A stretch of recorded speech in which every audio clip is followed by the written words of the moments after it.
No topo do Monte Carmelo, 450 homens cortam a própria pele com facas e pontas de lança até o sangue escorrer pelos braços e manchar a pedra do altar. Gritam um único nome, vezes sem conta: Baal. Do outro lado, encostado uma rocha, um homem sozinho observa em silêncio e depois ri. Não é o riso de quem apenas venceu uma discussão. Elias manda-os gritar mais alto, porque talvez o Deus deles esteja a meditar, ou esteja em viagem, ou esteja a dormir e precise de ser acordado. Durante séculos, esta frase foi lida como ironia solta, uma piada cruel de um profeta em vantagem. Mas em 1929, sob as dunas de um monte na costa da Síria, apareceram tábuas de argila com quase 3.300 anos que mudam o sentido desta cena por completo. Elias não estava a improvisar insultos aleatórios. Estava a citar, quase palavra por palavra, os próprios mitos que os adoradores de Baal contavam sobre o seu Deus. O lugar chamava-se Ha-Shamra, e um camponês local tropeçou numa pedra que, afinal, era o telhado de um túmulo antigo. O que se seguiu foi uma das descobertas mais silenciosas e mais decisivas da arqueologia bíblica. Ali estava Ugarit, uma cidade-porto cananeia que floresceu séculos antes do reinado de Acabe e Jezabel, destruída por invasores por volta de 1190 antes da Era Comum e depois, esquecida sob areia e esquecimento durante mais de 3 milênios. Nas suas ruínas, arqueólogos franceses encontraram uma biblioteca de tábuas cuneiformes escritas numa língua semítica tão próxima do hebraico bíblico que os próprios tradutores sentiram arrepio de reconhecimento. Entre essas tábuas estava um conjunto de poemas hoje conhecido como Ciclo de Baal, o relato mais completo alguma vez encontrado sobre o Deus que a Bíblia trata sempre como inimigo, mas nunca explica em pormenor. Pela primeira vez, o adversário silencioso das escrituras hebraicas ganhava voz própria, numa língua que os seus próprios adoradores tinham usado para descrever. Nos textos de Ugarit, Baal não é um ídolo genérico de pedra. É Haddad, o cavaleiro das nuvens, o deus que empunha o raio como arma e cuja voz é o trovão a rolar sobre as montanhas do Líbano. É jovem, é violento, é fértil, o deus que faz cair a chuva de inverno sem a qual nenhuma colheita cananeia sobreviveria.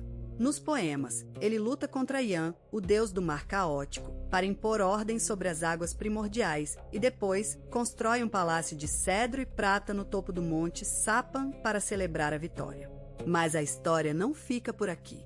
Um segundo adversário aguarda, mais paciente e mais terrível do que o mar. Mot, o deus da morte e da esterilidade, que convida Baal a descer ao seu reino subterrâneo e ali o engole inteiro. Durante um tempo, Baal desaparece. A terra cananeia, no mito, fica sem chuva, sem orvalho, sem crescimento, um ano inteiro de seca sagrada, até que Baal ressuscita e retoma o trono das tempestades. Esta história explica, com uma precisão desconfortável, o que Elias realmente disse no Monte Carmelo. Quando o profeta sugere que Baal talvez esteja a dormir, está a apontar diretamente para o episódio em que o Deus desaparece no reino de Mot. Quando sugere que Baal está em viagem, ecoa os hinos ugaríticos que descrevem Baal a percorrer os montes distantes antes de regressar ao seu trono. Não são insultos genéricos de quem despreza um Deus estrangeiro qualquer. São referências cirúrgicas feitas por alguém ou por uma tradição de escribas que conhecia o mito de Baal tão bem quanto seus próprios sacerdotes o conheciam.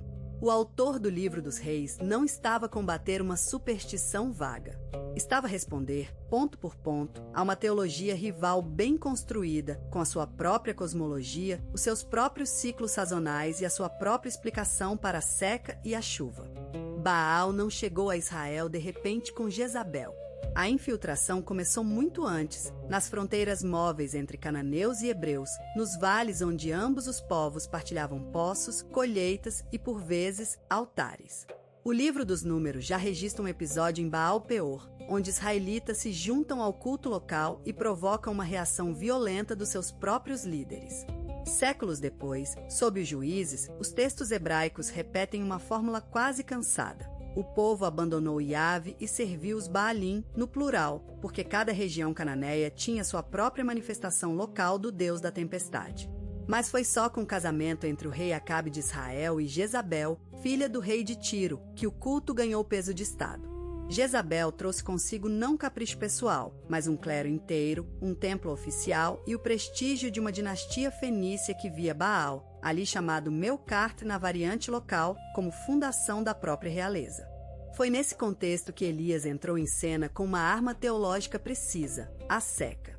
Não é coincidência que o profeta anuncie 3 anos sem chuva nem orvalho antes mesmo de qualquer confronto direto acontecer.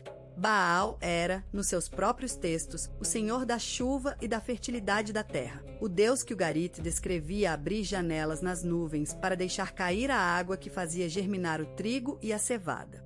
Ao provocar uma seca prolongada e atribuí-la a Yahvé, Elias não estava apenas a castigar um povo infiel. Estava a invadir o próprio território mitológico de Baal, a provar que era Yahvé, e não cavaleiro das nuvens de Ugarit, quem controlava o céu de Israel. A seca não era um efeito colateral da história. Era o argumento central, encenado à escala de um país inteiro, antes de qualquer palavra ser dita no Monte Carmelo. Quando finalmente chega o dia do confronto, o texto bíblico descreve um ritual quase idêntico aos que os próprios textos ugaríticos registram como luto pela morte de Baal. Cortes na pele, sangue derramado, gritos coletivos que sobem em intensidade ao longo da tarde. Os sacerdotes de Baal não estavam a inventar uma cena de desespero. Estavam a repetir, com precisão litúrgica, os gestos de Mornim conhecidos da própria mitologia do seu deus, os mesmos gestos que os textos de Ugarit atribuem aos deuses menores quando choram a queda de Baal no reino de Mote.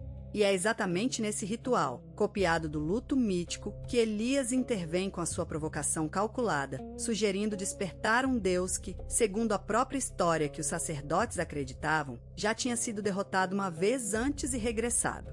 Só depois, ao fim da tarde, o fogo desce sobre o altar de Elias, consumindo pedra, água e sacrifício, num sinal que a narrativa deixa deliberadamente sem ambiguidade. O desfecho é rápido e brutal. Os sacerdotes de Baal são levados até a ribeira de Quizon e ali executados, encerrando de forma sangrenta um dia que começou como disputa religiosa e terminou como purga política. Mas o detalhe mais revelador vem a seguir, quase como um eco irônico do próprio ciclo de Baal. Depois do fogo e da execução, a chuva finalmente regressa sobre a terra de Israel. No mito de Ugarit, é o regresso de Baal que traz de volta a chuva depois do período de seca imposto por Mote. No relato bíblico, é precisamente a derrota pública de Baal que precede o regresso da chuva sob o domínio de Yahvé.